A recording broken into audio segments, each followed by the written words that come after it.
we are doing something extraordinary. Um, it's not just that we're doing a retreat, that is extraordinary enough, but we're doing it under stressful times in a strange medium. Yet somehow we're able to do this. And it seems to work. Uh, so it's quite an adventure for all of us. The specific stress that we're going through now, as I mentioned yesterday, is just that, a local space-time situation. It's happening in one small part of the multiverse for a relatively short period of time, big picture wise. If there's anything that characterizes the experience of humanity, it will be that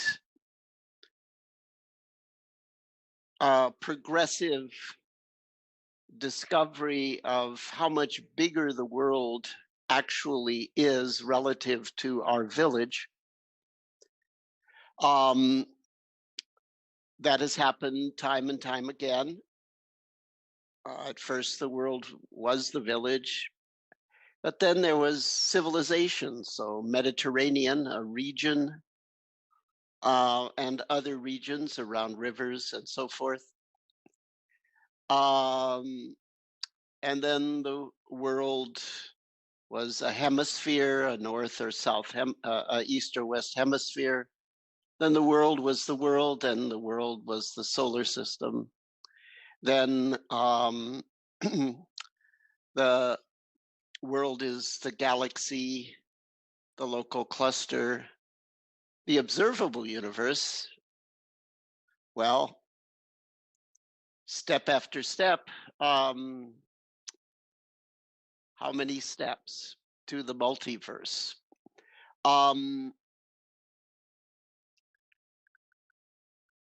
The principles that govern the multiverse are what science is interested in, also philosophy is interested in that area.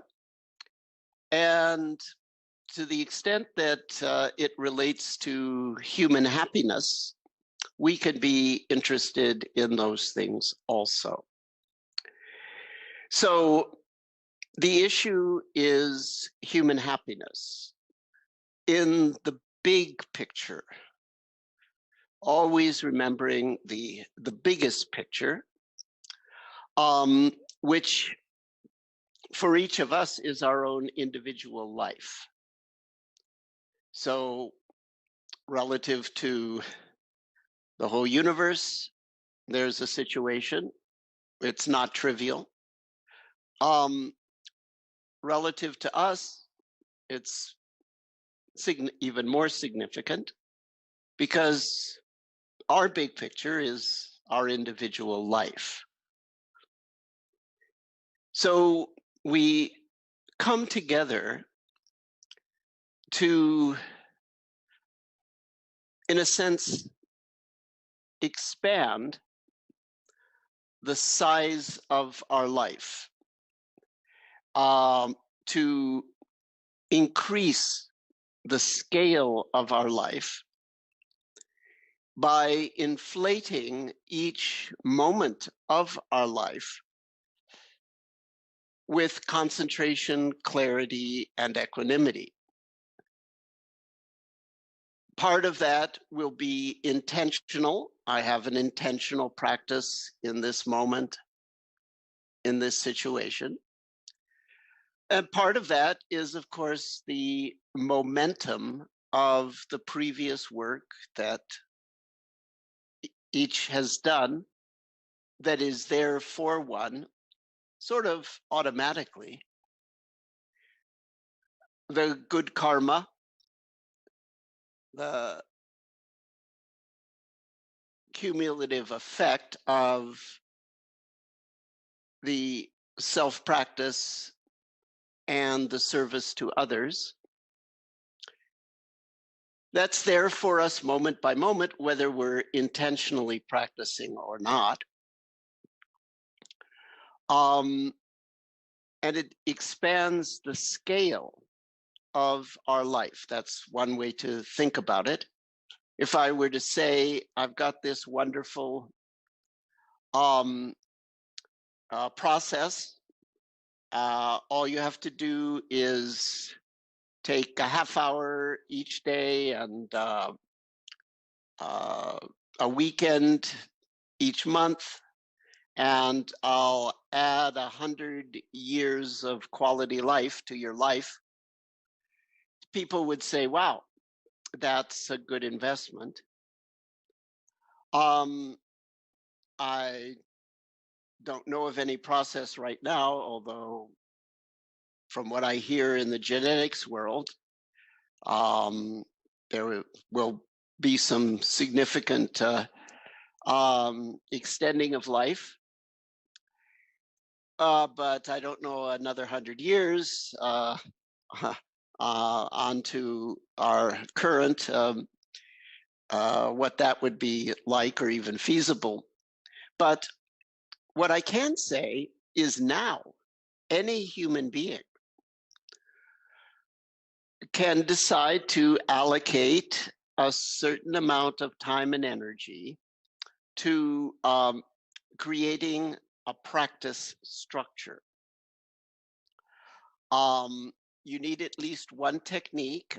A lot of people have more than one technique. If you have more than one technique, you sort of need to know how they're organized as a set so that you can use them together strategically in practice. You need some form of retreat practice, some form of life practice, some form of getting support, ideally a competent personal coach, and some form of giving support. You may say, well, I'm never going to actually teach someone mindfulness, but every practitioner, remember, is a teacher,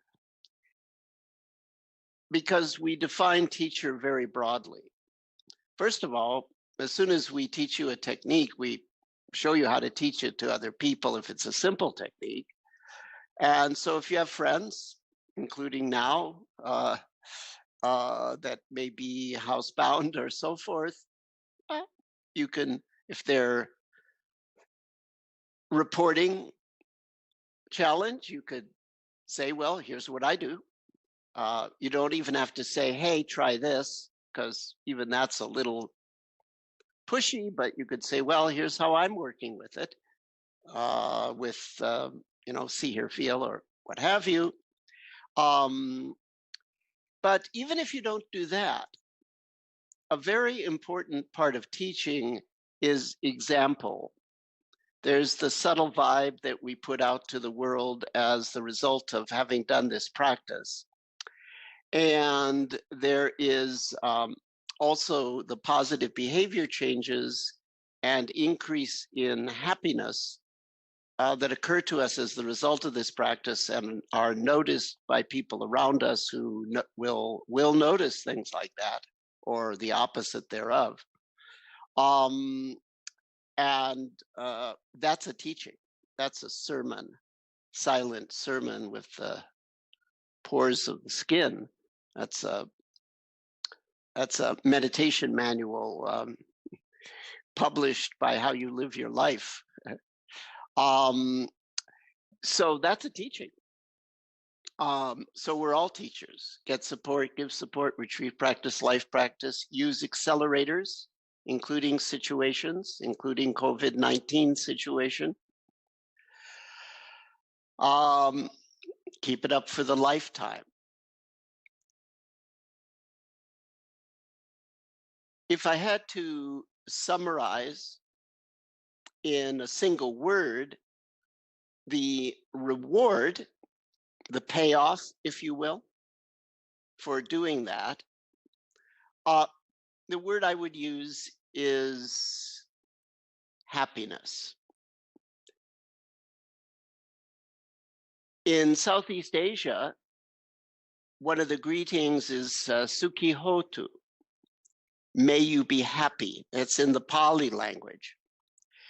And this, it means happy, not just in the sense of in a good mood. It's actually derived from Buddhism. It's a Buddhist greeting. And it means a much broader notion of happiness, refers to a much broader notion of happiness. So if I had to say, why bother establishing a practice? I would, and it had to be just one word. That word would be happiness.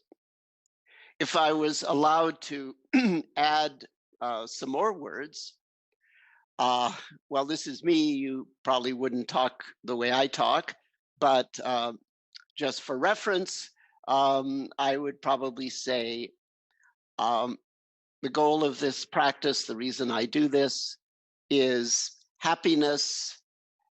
And in this context, happiness is a technical term. So I'm the guy that loves technical terms. Technical terms have behind them, by definition, a history of careful thought. And that is sort of the name of the game in science, and I think in a lot of things. You know, the original meaning of the word meditate in Latin was to carefully consider something. I'm meditating about it, means I'm giving it due diligence with thought. So happiness as a technical term. What do we mean by then happiness? Well, the characteristic of technical terms is that often they're based on what's called dimensional thinking. Some people call it axial thinking. It's an ability to analyze a situation into its fundamental degrees of freedom. How many basic movements can occur here?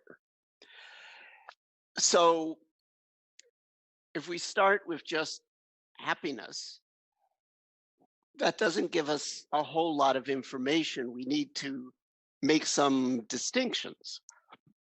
So if I had to distinguish two kinds of happiness, I would say there's the happiness associated with closely with an individual mind and body experience. So you might say my personal happiness, with personal defined fairly close. So my financial situation, my health, my reputation, my lifestyle, my freedom of movement, and so forth. So certainly an individual, if you ask them what would make you happy, they'll probably mostly talk about personal things. So fine, we all have that perspective. But perhaps a little less obvious is that how we relate to other people, how we carry ourselves in the world, are actions that are intentional, are they admirable? Do we interact skillfully in our relationships? This is the world of action and behavior. And a view of happiness that doesn't include some sense of improving habitual action, I would say that's a limited view of happiness. So we want to include things like positive behavior change under as a element of happiness. And this entails relationships with others. We as human beings are evolutionarily wired to help other human beings. We are this amazing social species. I mean, yeah, there's social animals and they're amazing, but nothing like us in terms of how we can both cooperate and serve, and how we can do the opposite of that and have same species homicide justified by the term warfare. So we're an interesting species.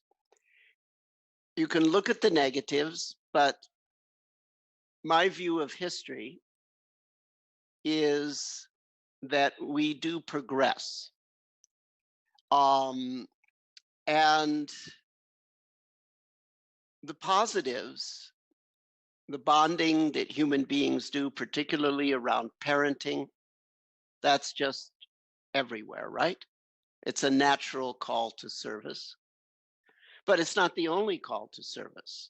There are many, many ways that human beings help others. We've all seen that during this time of crisis.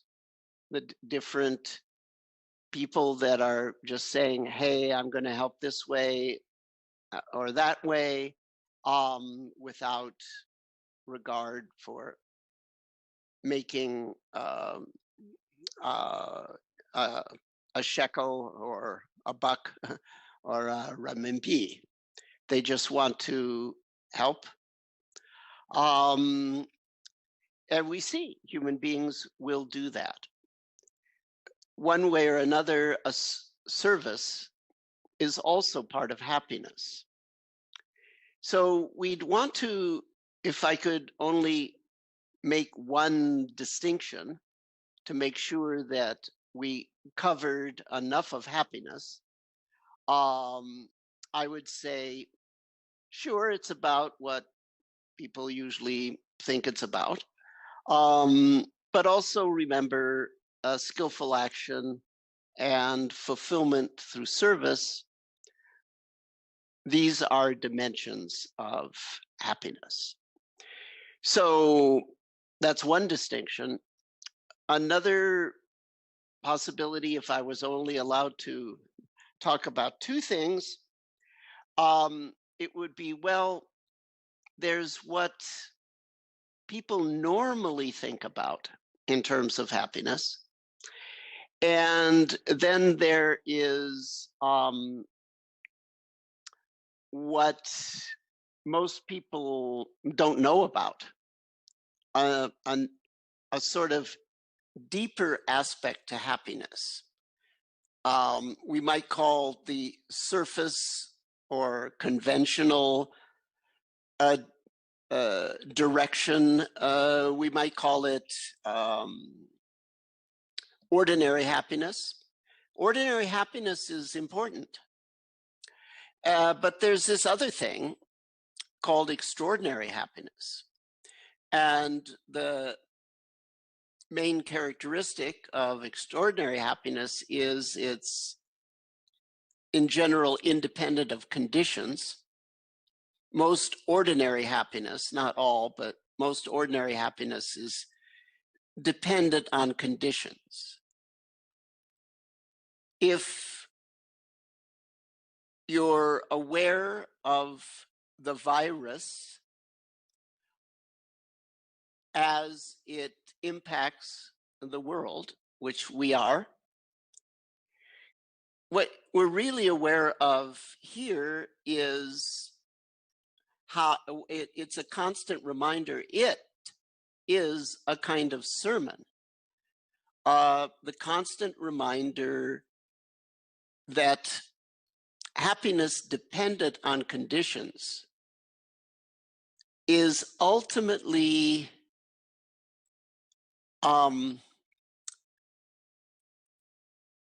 untenable. It can't be held indefinitely. It collapses. Hopefully not too bad, too often, but we see, wow, things got really, really scary and inconvenient really, really quickly. And big picture wise, this is not by any means the most dramatic occurrence of something like that. So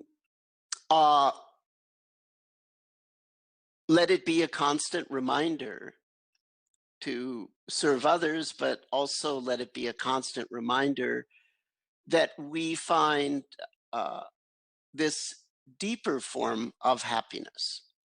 The deeper or extraordinary happiness general characteristic is it's independent of conditions. And the other characteristic is it is dependent on one's trained attention abilities. To find the extraordinary forms of happiness, by and large, one has to do attention training systematically. So sort of good news, other news. Good news, if you're willing to put in the time and effort to establish the practice, that extraordinary form of happiness becomes a bigger and bigger factor in your life, which is good because you get older and older. And so conditional happiness gets smaller and smaller eventually.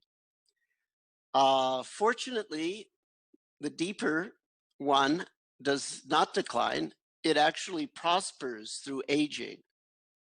Aging can be a natural release of the fixated self,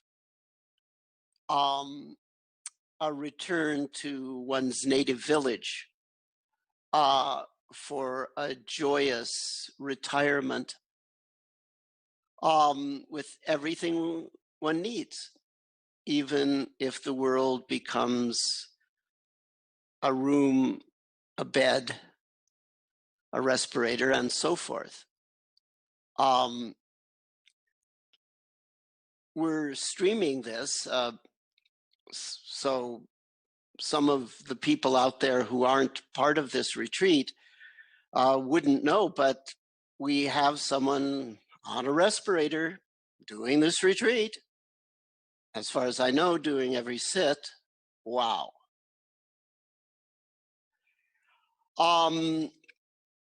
So happiness is bigger than just one's personal, and it's deeper than just what most people think of. So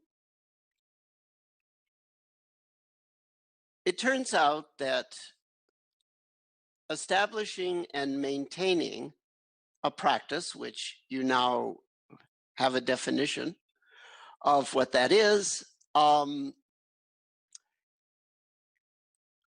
Turns out that that's relevant to every aspect of happiness. If it's relevant to what most people call happiness, sometimes directly, often indirectly, but still that's significant. It's relevant to the somewhat larger picture of happiness that says we also have to act skillfully and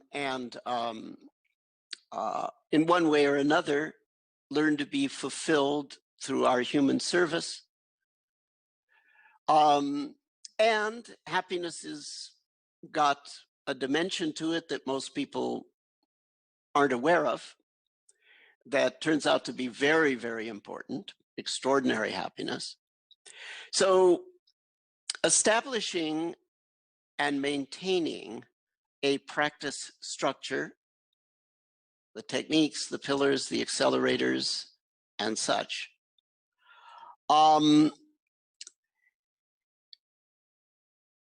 this directly or indirectly has an impact on happiness technically defined, happiness broadly defined, so as to be both about oneself, but also about one's larger world, and to be about, yeah, let's reduce suffering, let's elevate fulfillment.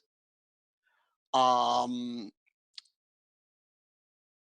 also understanding that you can reduce suffering by eliminating pain, but you can also transcend suffering by having a complete experience of pain.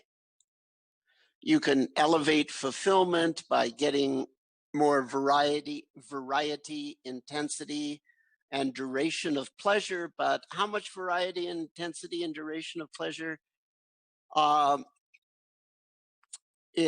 you rely on if you don't have the ability to experience pleasure fully or at all or much? The Imelda Marcos phenomenon that I always talk about. How many pairs of shoes will fulfill you? Well, it very much depends on how much fulfillment you're capable of getting from one shoe. And if that's very small, multiplying that by 1,000 or 2 isn't going to help very much. So sure, let's get success in the world if you want, subject to, of course, the constraint of being a good person. What is it? There's a line from a movie, I think it's from Citizen Kane, actually. Something like, it's not hard to make a lot of money if all you want to do is make a lot of money. Maybe there's a principle there. I don't claim to know how the world works, but maybe it's not so hard to be successful in certain ways if that's all you want, if you don't care.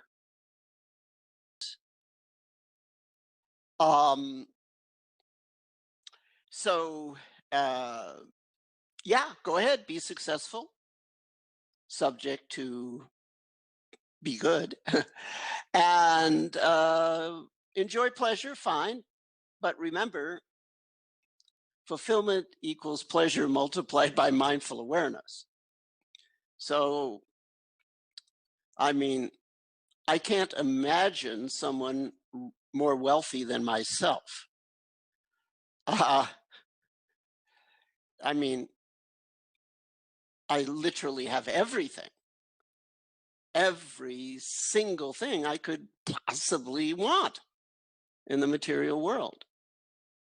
That's a billionaire. Got everything. So The quick answer to why we do this, I would say, is happiness broadly considered. We can show plausible mechanism whereby concentration power, sensory clarity, and equanimity impact all aspects of human happiness, no matter how broadly we choose to define human happiness. So this sounds like a pretty universal message. Any human being, if they're interested in engaging in a conversation, if you ask them what would make you happy, they'll start talking.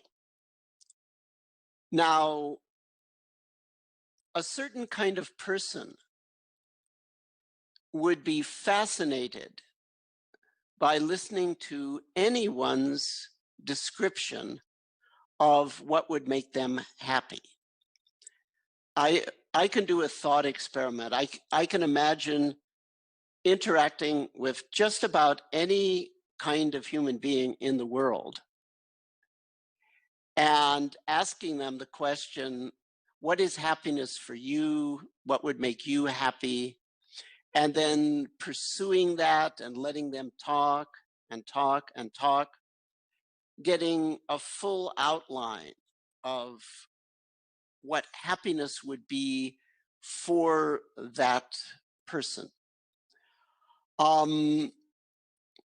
Why would I find that so endlessly fascinating? Because in the back of my mind, as they're talking about this or that, I'm noticing what they're including and what they're forgetting in terms of the big picture, the detailed picture, rather, of human happiness. I've got this 4x5 grid, which is the happiness matrix. And of course, we use combinations and subdivisions from that grid to analyze a person's concept of happiness at a given time. Then show, I'm very interested in their concept of happiness, what they remember, what they know about, what they don't know about, and so forth. Why am I so interested in that is if they're at all interested in hearing, I can sit down and in about a half hour show them how to optimize happiness as they are currently conceiving of it. Contingent upon having a mindfulness practice. So if you have a practice, then you can use these attention skills and these focus techniques. It's sort of two factors. We develop a generic elevation of our base level of concentration, clarity, equanimity. That's a generic training. But the techniques that we use to do that training, which are in that guy's exercises, also are strategies for daily life, for achieving happiness, specific happiness goals. So I can show you through the mechanisms whereby if you have a practice, you can use these techniques, you can use your ever strengthening base level mindful awareness combined with the technique set to optimize your happiness profile. It's an amazing thing to be able to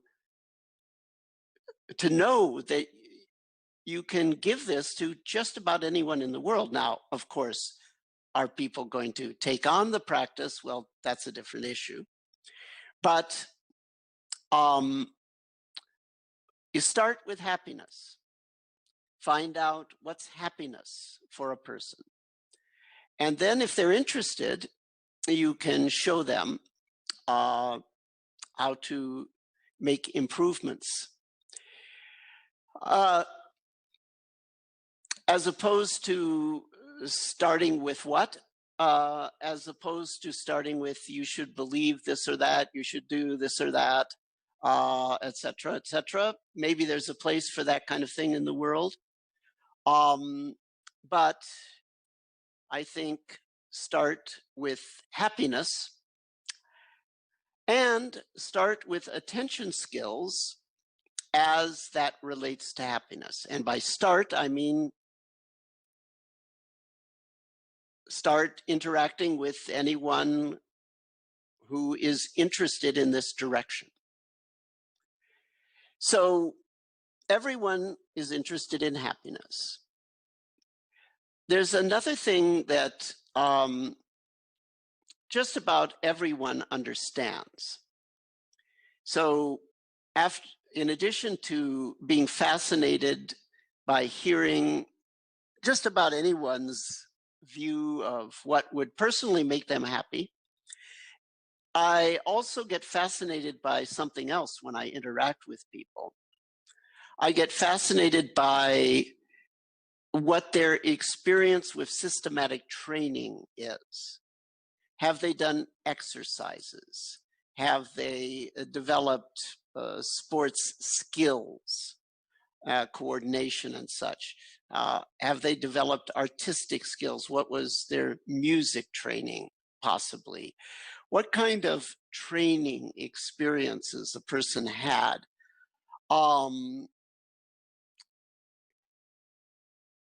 That's also very interesting, because that, besides the aspect of happiness being universal for us, just about everyone has had the experience that through systematic training, through a practice, if you will, through a systematic practice, I dramatically got better at something. I got dramatically stronger. I went from can't do anything to I can now entertain my friends with the guitar. That's a big change. I developed a gaming skill. Here's how I exercised, and so forth. So people understand what it means to take on a practice structure that with time has a dramatic impact on some aspect of life that they care about. So you can use that to explain the relationship between the attentional skills, concentration, clarity, equanimity, and happiness. So, you know, if you have a practice, you can develop skill, or you could call it strength.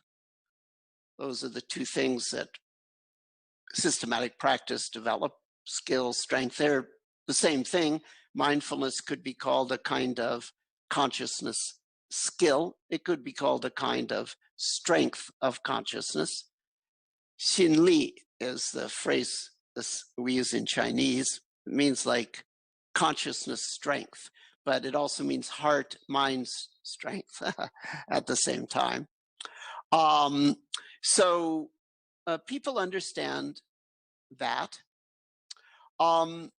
So if you explain, okay, you have a practice, it changes your attention strength base level dramatically, and that impacts on each aspect of happiness in this way, or this way, or this way. So this is so far also universal. If someone is interested in this message, we haven't said anything that's likely to stick in their craw or cause pushback. But all along in this talk, I've been talking about these core skills. Does the average human being know about these skills? Concentration, clarity, equanimity? Well, I would say yes. But it's a sort of Socratic situation. There's a famous story in Plato involving Socrates. They were all getting drunk and discussing philosophy. That's what symposium means. We have professional symposia now, but it really means sympose. It means drink wine together and talk about stuff. So they recorded that from ancient Greece, and Socrates claims that he was taught by this shaman woman about the true nature of love, and it's just amazing dialogues that have been recorded. And somewhere along the line, Socrates says one of the things that is really important about teaching is to realize the student already knows. You're like a midwife, a myutes. It's called the Maieutic method. You don't create a baby. The baby's already there, and you know how to get the baby out. The understanding is already there. It's the Maieutic method, the Socratic method. When I talk to a human being that is interested in mindfulness but doesn't know much about it, I use a Socratic approach. I assume actually they do. They know, but they don't know. So that sounds sort of mysterious. What does that mean? And what is my job in sort of bringing that knowledge, that hidden knowledge to the surface? Well, first of all, concentration, clarity, equanimity, those are technical terms in the see, hear, feel system. So the it might be confusing to people if you try to go into full detail about those distinctions. But the fact is, if I were to go into full detail now, just to give you a clear conceptual framework, the fact is, I would say most people have had an experience where they became extraordinarily focused and they felt better and they did better. Most people have had that experience. Most people have also noticed that when they're unfocused, they don't feel as good and they don't do as good.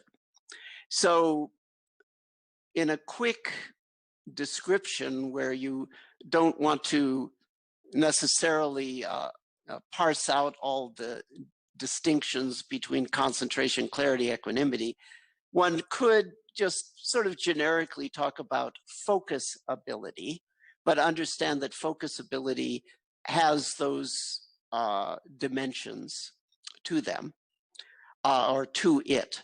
So you could say You can ask a person, have you ever had an experience where you got very concentrated and it was great, or where you couldn't concentrate and it was not great? Have you ever had an experience where there was great focus clarity and that made things richer or easier? Have you ever had an experience where there was too much happening all at once, so you lost clarity and you couldn't function, you didn't feel as good? Have you ever had an experience where there was something unpleasant, but you just didn't fight with it and it was okay, it just sort of passed through you? Have you ever noticed that when you have pleasure and you sort of hold on tightly, it doesn't fulfill you as much? If you're doing the math on this, I'm saying that there's 6 possibilities if we parse, quote, focus into concentration, clarity, equanimity. Then people in their life experience will have noticed that when they're concentrated, things are better, or they will have noticed the opposite of that, or both. Likewise with the sensory clarity and the equanimity components. So you've sort of got 3 shots, 6 shots actually, to do what? To make the notion of a focused state, which, as I say, you can just call it broadly focus, understanding yourself that in fact it has 3 dimensions, or you can parse out the dimensions and actually try to explain the distinctions to people if you have the time and inclination. Most people, long story short, have either experienced the benefits of being focused, or they've experienced the deficits of not being focused, or what is most likely, both. Therefore, they know the relevance of, quote, focus. They know the relevance of Shin of consciousness strength. They know the relevance of this from their own life. So you combine the fact that it's all about happiness, broadly and deeply considered, with the fact that we can describe the entire process of optimizing happiness as being something as unthreatening and quotidian as learning how to play the piano. And combine that with the fact that if you know the right questions, most people have are aware in a vague way that focus power is related to feeling good and doing good.